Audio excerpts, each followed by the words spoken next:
नमस्कार दोस्तों, स्वागत है आपका हमारे YouTube चैनल फ्री एजुकेशन में। दोस्तों आरआरबी एनटीपीसी के मॉडल पेपर की सीरीज़ हमने स्टार्ट कर दी है। ये मॉडल पेपर सीरीज़ का सेकंड पार्ट है। पहला पार्ट हम अपलोड कर चुके हैं और दोस्तों ये जितने भी मॉडल पेपर मैं आपके लिए ला रहा हूँ ना, ये सारे के सारे एनटीपीसी के सिलेबस के अकॉर्डिंग डिज़ाइन किए गए हैं।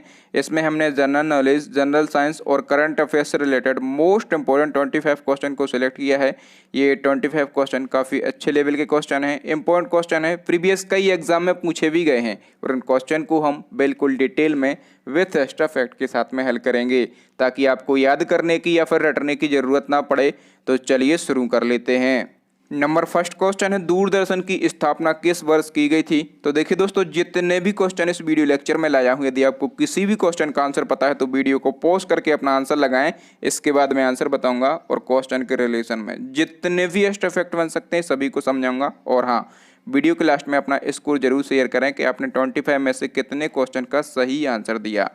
तो अब हम बात कर लेते हैं यहाँ पर दूरदर्शन की। तो देखिए दोस्तों, जो दूरदर्शन है, ठीक है, यदि आपसे पूछा जाए कि इसका पहला प्रसारण कब किया गया था, तो इसका पहला प्रसारण किया गया था 15 सितंबर को। कब किया गया था? 15 सितंबर को। और 1959 को इसका पहला प्रसारण किया गया था, ठीक है।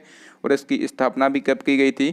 तो 1959 में की गई थी। तो इस क्वेश्चन का बी ऑप्शन सही हो जाएगा, ठीक है। तब इसका नाम क्या था? तो तब इसका नाम था टेलीविज़न इंडिया। क्या नाम था? तो तब इसका नाम जो है ये टेलीविज़न इंडिया दिया गया था। और इसका नाम बदलकर दूरदर्शन कब किया गया? तो इसका नाम बदलकर दूरदर्शन किया गया था 1975 में, ठीक है। 1975 में इसका नाम बदलकर दूरदर्शन किया गया था। ये 3-4 फैक्ट आपको याद रखना है। और यहाँ से एक और मोस्ट इम्पॉर्टेंट फैक्ट ये पूछा जाता है कि विश्व दूरदर्शन दिवस कब मनाया जाता है? तो विश्व दूरदर्शन दिवस जो है ये मनाया जाता है 21 नवंबर को। कब मनाया जाता है? ये 21 नवंबर को मनाया जाता है। ये भी आपको याद रखना है। चलिए नेक्स्ट क्वेश्चन देख लेते हैं। नंबर सेकंड क्वेश्चन है, कोच्चि का जुड़वा नगर है। तो देखिए, कोच्चि का जुड़वा नगर हमें बताना है कौन सा है। तो देखिए, कोच्चि का जो जुड़वा नगर है वो है एर्नाकुलम। तो इस क्वेश्चन का बी ऑप्शन सही हो जाएगा, ठीक है। और ये एर्नाकुलम शहर जो है ये किस राज्य का शहर है? तो ये केरल का शहर है, ठीक है। बात यहाँ पर हुई है केरल की। तो जो केरल की एजुकेशन रेट है यानी कि साक्षरता दर है वो सबसे ज़्यादा है। कितनी है यहाँ की एजुकेशन रेट? तो यहाँ की एजुकेशन रेट जो है ये 93% है, ठीक है। और जो केरल है ये लिंगानुपात, ठीक है, यहाँ का लिंगानुपात जो है ये भी सबसे ज़्यादा है, ठीक है। और केरल की राजधानी क्या है? तो तिरुवनंतपुरम जो है ये केरल की राजधानी है। और यहाँ का एक अभ्यारण्य है जो कि हमेशा पूछा जाता है, ठीक है। कौन सा अभ्यारण्य? मैंने आपको कई बार बताया है, पेरियार अभ्यारण्य, ठीक है। पेरियार अभ्यारण्य कहाँ पर स्थित है? तो ये भी केरला में स्थित है। चलिए नंबर थर्ड क्वेश्चन बहुत ही प्यारा क्वेश्चन है। क्या कह रहा है कि 22 फरवरी को विश्व भर में कौन सा दिवस मनाया जाता है? तो फटाफट से आंसर लगाइए। तो देखिए दोस्तों, 22 फरवरी की बात हो रही है। तो 22 फरवरी को मनाया जाता है विश्व चिंतन दिवस। तो इस क्वेश्चन का ए ऑप्शन सही हो जाएगा, ठीक है। और ये जो विश्व चिंतन दिवस है ये किसके जन्म दिवस के उपलक्ष्य पर मनाया जाता है? तो ये लॉर्ड बेडन पावेल के जन्म दिवस के उपलक्ष्य पर मनाया जाता है, ठीक है। और ये बंदा कौन था? तो देखिए, ये जो बंदा है ये स्काउट गाइड का संस्थापक था, ठीक है। आपसे स्थापना ये भी क्वेश्चन पूछा जाता है कि स्काउट गाइड की स्थापना किसने की थी? तो लॉर्ड बेडन पावेल ने जो है स्काउट गाइड की स्थापना की थी। और इनके जन्म दिवस के उपलक्ष्य पर विश्व चिंतन दिवस मनाया जाता है हर साल। कब मनाया जाता है? 22 फरवरी को मनाया जाता है। चलिए आगे बढ़ते हैं। देखिए दोस्तों, आगे बढ़ने से पहले मैं आपको बता दूं कि यदि आपको मेरे द्वारा पढ़ाए गए क्वेश्चन, बताए गए फैक्ट अच्छे लग रहे हैं तो प्लीज़ वीडियो को लाइक जरूर करें और उस वीडियो को अपने स्टडी ग्रुप में, ठीक है, व्हाट्सएप पर जो अपने स्टडी से रिलेटेड ग्रुप होते हैं उन ग्रुप में इस वीडियो को जरूर शेयर करें। और हमारे चैनल को सब्सक्राइब कर लें, साथ में दबा लें बेल आइकन, ताकि जब भी मैं कोई नया और लेटेस्ट वीडियो डालूँ तो उसका नोटिफिकेशन आपको मिल जाए, आप वो वीडियो बहुत ही जल्दी देख लें, वीडियो मिस ना हो पाए। क्योंकि एनटीपीसी के जो मॉडल पेपर की सीरीज हमने शुरू की है, हम लगातार ये सीरीज आपके लिए लाते रहेंगे। रोज एक वीडियो लाने की आपके लिए जरूर कोशिश करेंगे। नेक्स्ट नंबर 4 क्वेश्चन है, कह रहा है कि कंप्यूटर में कट कॉपी पेस्ट कमांड का पता लगाने वाले कंप्यूटर साइंटिस्ट का हाल ही में निधन हो गया है, उनका नाम क्या था? ठीक है। तो देखिए दोस्तों, यहाँ से हमें दो चीजें पता चलेंगी। सबसे पहले तो जो कंप्यूटर में कट कॉपी पेस्ट कमांड है इसका पता किसने लगाया था? तो लैरी टेस्लर ने लगाया था, ठीक है। और कब लगाया था? तो 1960 में लगाया था। और हाल ही में इनका 74 वर्ष की एज में निधन हो गया है। नेक्स्ट क्वेश्चन देख लेते हैं। नंबर 5 क्वेश्चन कह रहा है कि बजाज आलियांज लाइफ इंश्योरेंस के नए ब्रांड एम्बेसडर कौन बनाए गए हैं। तो देखिए दोस्तों, आप लोग फोटोज देख पा रहे होंगे और फोटोज में देख के आप आंसर भी कर सकते हैं। तो देखिए दोस्तों, बजाज आलियांज लाइफ इंश्योरेंस के नए ब्रांड एम्बेसडर बनाए गए हैं, उनका नाम है आयुष्मान खुराना। ठीक है, और आयुष्मान खुराना जो हैं ये बॉलीवुड के फेमस एक्टर हैं। यदि हम बात करें बजाज आलियांज लाइफ इंश्योरेंस की कि इसकी स्थापना कब की गई थी, तो 2001 में इसकी स्थापना की गई थी और इसका हेडक्वार्टर कहाँ पर स्थित है, तो पुणे में स्थित है। ठीक है, और पुणे किस राज्य में है, तो महाराष्ट्र राज्य में है। नंबर 6 क्वेश्चन कह रहा है कि किस राज्य सरकार ने आई रखवाली ऐप लॉन्च किया है। तो आई रखवाली ऐप जो है ये किस राज्य सरकार ने लॉन्च किया है, तो ये किया है पंजाब राज्य सरकार ने। तो इस क्वेश्चन का ए ऑप्शन सही हो जाएगा। ठीक है, ये जो ऐप है इसका मुख्य उद्देश्य जो है लोगों को अधिक से अधिक पौधे लगाने के लिए प्रोत्साहित करना और पर्यावरण को स्वच्छ बनाए रखने के लिए लोगों को जागरूक करना जो है इस ऐप का प्रमुख उद्देश्य है। और ये जो है ये पंजाब राज्य सरकार ने लॉन्च किया है। तो पंजाब की यदि हम बात करें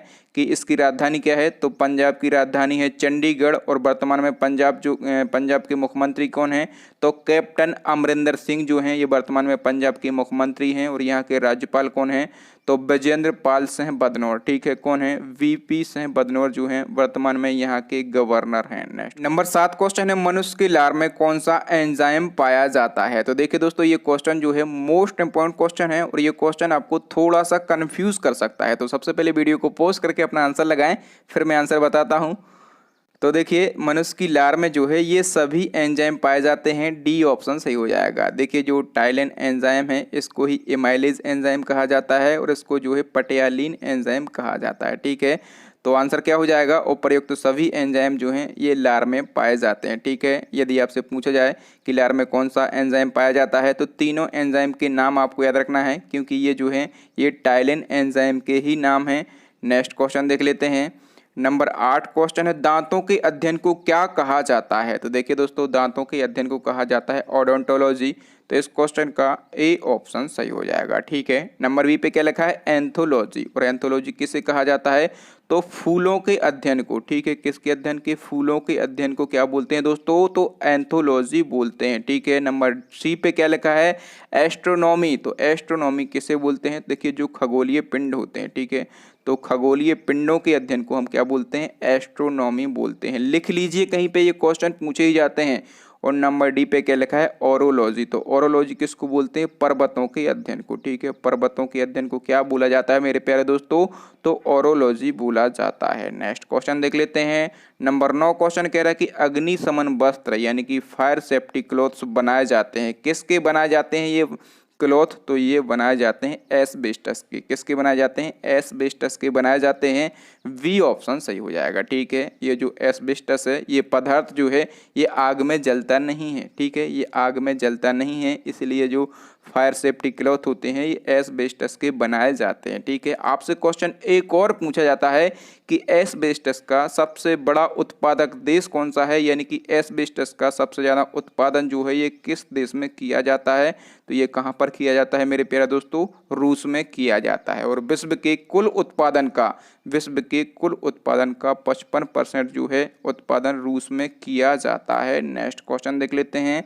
नंबर 10 क्वेश्चन कह रहा है कि हेंज क्लेयर विधि किसके उत्पादन की एक व्यापारक विधि है। तो देखिए, जो हेंज क्लेयर विधि है ना ये ब्लीचिंग पाउडर के उत्पादन की एक व्यापारक विधि है। तो इस क्वेश्चन का डी ऑप्शन सही हो जाएगा। आगे नंबर 11 क्वेश्चन कह रहा है कि एमनेस्टी इंटरनेशनल क्या है, इसको शॉर्ट में क्या कहा जाता है, तो इसको शॉर्ट में जो है AI कहा जाता है। तो देखिए दोस्तों, ये जो एमनेस्टी इंटरनेशनल है एक मानवाधिकार संगठन है, यानी कि एक ह्यूमन राइट ऑर्गेनाइजेशन है। तो इस क्वेश्चन का डी ऑप्शन सही हो जाएगा। और ये जो संगठन है इस संगठन का मुख्य उद्देश्य क्या है, तो मानव अधिकारों की रक्षा करना जो है इस संगठन का मुख्य उद्देश्य है। ठीक है, इसकी स्थापना कब की गई थी दोस्तों, तो इसकी स्थापना की गई थी 1961 में।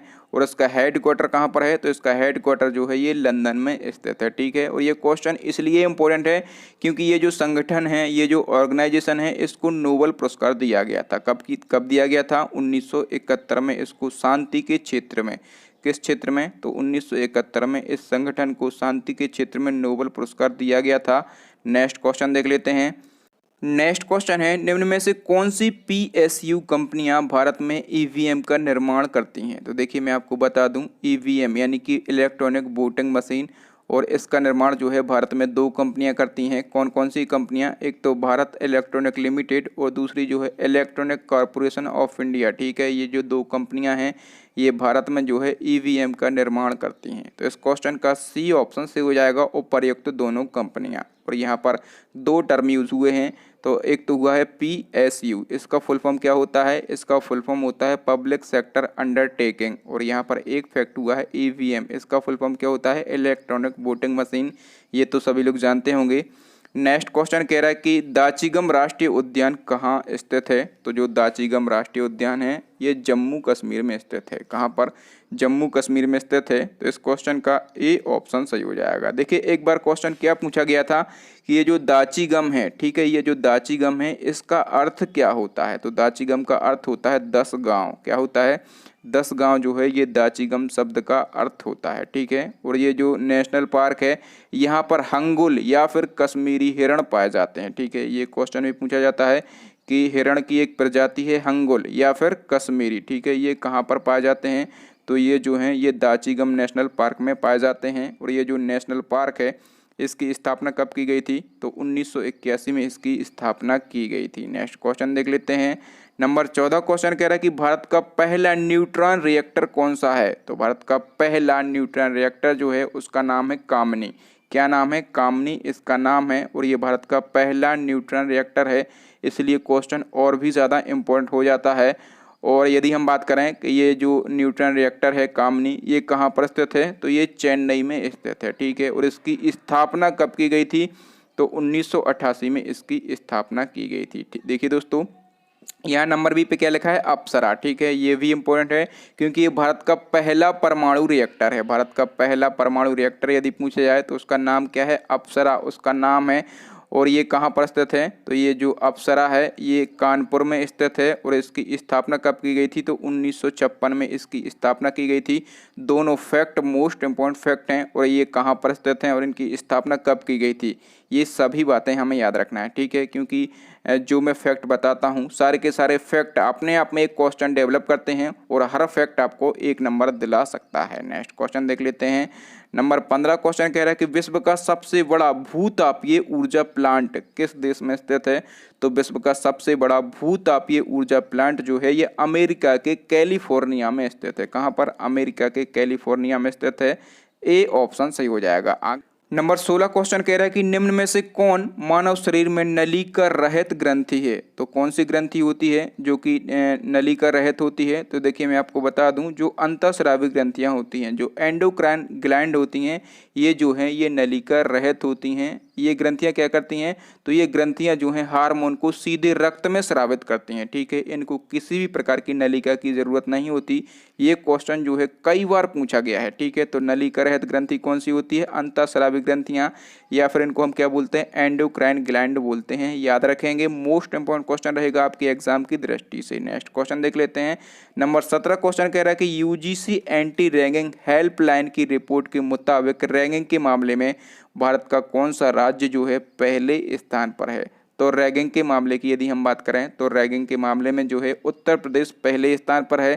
तो इस क्वेश्चन का सी ऑप्शन सही हो जाएगा। देखिए यूजीसी एंटी रैगिंग की एक रिपोर्ट आई थी। ठीक है, यूजीसी एंटी रैगिंग हेल्पलाइन जो है इसकी एक रिपोर्ट आई थी और इस रिपोर्ट के मुताबिक जो है रैगिंग के मामले में उत्तर प्रदेश पहले स्थान पर है। उत्तर प्रदेश जो है ये पहले स्थान पर है। ठीक है, और दूसरे स्थान पर कौन है? तो दूसरे स्थान पर है मध्य प्रदेश। ठीक है, ये टॉप 2 स्टेट हमें याद रखना है रैगिंग के मामले में। नेक्स्ट क्वेश्चन देख लेते हैं। नंबर 18 क्वेश्चन कह रहा है कि 4G सिस्टम के फ्रिक्वेंसी बैंड की रेंज कितनी होती है? तो 4G सिस्टम के फ्रिक्वेंसी बैंड की रेंज कितनी होती है? तो ये होती है 2 से 8 गीगाहर्ट्ज। तो इस क्वेश्चन का बी ऑप्शन सही हो जाएगा। ठीक है, यहाँ से आपसे ये भी क्वेश्चन पूछा जा सकता है कि जो 3G सिस्टम होते हैं इनके फ्रिक्वेंसी बैंड की रेंज कितनी होती है? तो 3G सिस्टम में फ्रिक्वेंसी बैंड की रेंज होती है 1.8 से 2.5 गीगाहर्ट्ज। ठीक है, तो ये भी आपको याद रखना है। नेक्स्ट क्वेश्चन देख लेते हैं। नंबर 19 क्वेश्चन कह रहा है कि शरीर में बनने वाले हानिकारक रसायन को कौन सा विटामिन नष्ट कर देता है? तो जो शरीर में हानिकारक रसायन बनते हैं उनको नष्ट कर देता है विटामिन ई। तो इस क्वेश्चन का डी ऑप्शन सही हो जाएगा। ठीक है, और यदि आपसे पूछा जाए कि जो विटामिन ई है इसका रासायनिक नाम क्या होता है, तो टेकोफेरॉल। क्या होता है? टेकोफेरॉल जो है इसका रासायनिक नाम होता है। नेक्स्ट क्वेश्चन नंबर 20 क्वेश्चन कह रहा है कि मछलियों में उत्सर्जी पदार्थ क्या है। तो देखिए दोस्तों, जो मछलियां हैं ये अमोनिया का उत्सर्जन करती हैं, तो इस क्वेश्चन का डी ऑप्शन सही हो जाएगा। ठीक है, अमोनिया का सूत्र भी आपसे पूछा जाएगा, क्या होता है? NH3 जो है इसका सूत्र होता है। ठीक है, यहाँ से एक और क्वेश्चन आपसे पूछा जाता है कि मछलियों के हृदय में कितने कक्ष होते हैं। तो मछलियों के हृदय में कितने कक्ष होते हैं दोस्तों? 2 कक्ष होते हैं। नेक्स्ट क्वेश्चन देख लेते हैं। Number 21 question most important question है, कई बार पूछा गया है। जो आपके फेफड़े होते हैं, जो आपके लंग्स होते हैं, इनका आकार कैसा होता है? तो फेफड़ों का आकार होता है कौन शेप का? कौन शेप का होता है? यानी कि शंक्वाकार होता है। तो इस क्वेश्चन का सी ऑप्शन सही हो जाएगा। ठीक है, और मोस्ट इम्पोर्टेंट क्वेश्चन अभी पूछा जाएगा कोरोना वायरस से रिलेटेड, कि यदि आपको कोरोना वायरस हो जाता है तो आपकी बॉडी का कौन सा पार्ट जो है ये डैमेज होता है, कौन सा पार्ट जो है प्रभावित होता है? तो फेफड़े प्रभावित होते हैं कोरोना वायरस से। नेक्स्ट क्वेश्चन देख लेते हैं। नंबर 22 क्वेश्चन रुधिर दबाव यानी कि ब्लड प्रेशर मापक यंत्र है, तो ब्लड प्रेशर को कौन से यंत्र से मापा जाता है? तो स्फेग्मोमैग्नोमीटर के माध्यम से मापा जाता है। तो इस क्वेश्चन का ए ऑप्शन सी हो जाएगा। आगे बढ़ते हैं। नंबर 23 क्वेश्चन कह रहा है कि लिक्विफाइड नेचुरल गैस, इसको हिंदी में क्या बोला जाता है? तो इसको हिंदी में जो है ध्रुवीकृत प्राकृतिक गैस कहा जाता है। शॉर्ट में इसको LNG कहा जाता है। तो पूछा गया है क्वेश्चन में कि LNG में कितने % मीथेन होती है? तो LNG में जो है मीथेन की मात्रा होती है 85 से 95%। कितने परसेंट? 85 से 95% जो है LNG में मीथेन की मात्रा होती है। मोस्ट इंपॉर्टेंट क्वेश्चन है, इसको याद रखेंगे।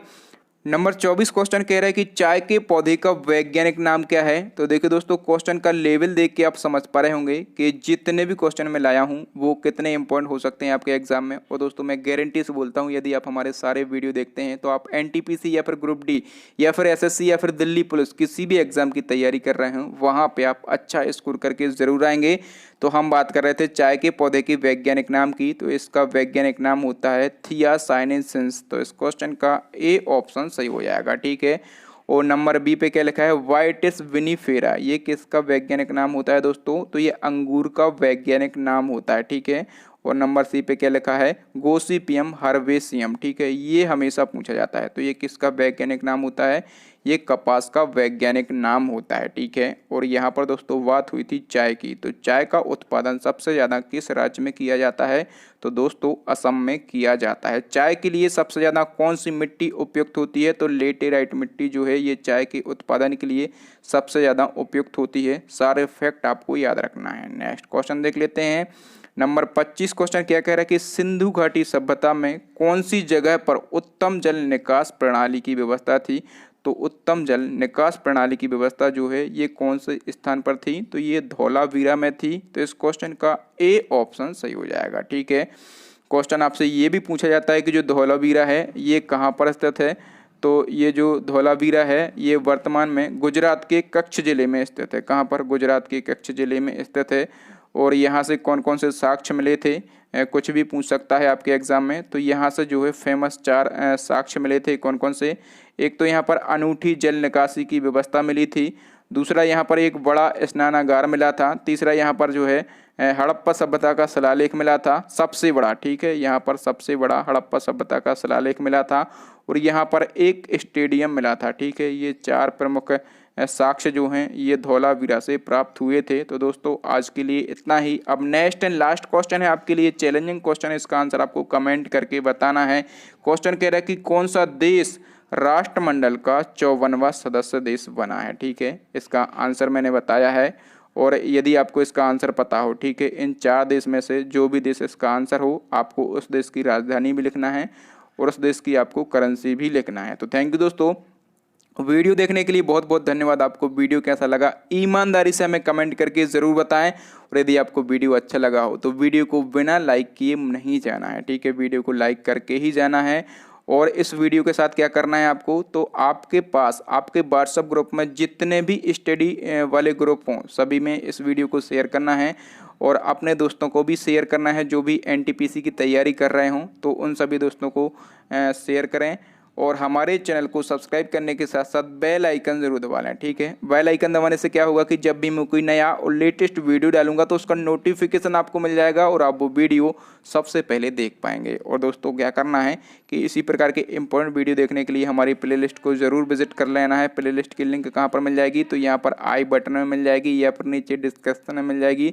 तो आप कहीं से भी हमारे पुराने वीडियो को देख सकते हैं। ठीक है, करंट अफेयर्स के जो इंपॉर्टेंट टॉपिक होते हैं जो कि पूछे जाते हैं, जैसे कि वर्तमान में कौन क्या है, या फिर जो जीआई टैग दिए गए हैं, या फिर योजनाएं हैं, जितने भी इंपॉर्टेंट टॉपिक हो सकते हैं करंट अफेयर्स के सारे टॉपिक जो हैं आपके लिए कुछ टॉपिक बना दिए गए हैं और कुछ टॉपिक जो हैं कंटिन्यू आपके लिए लेकर मैं आता रहूँगा। तो दोस्तों कोशिश करना है आप हमें सपोर्ट करें। मैं मेहनत कर रहा हूँ आपके लिए, जी जान से लगा हूँ, तो आप भी हमें ज़रूर सपोर्ट करें।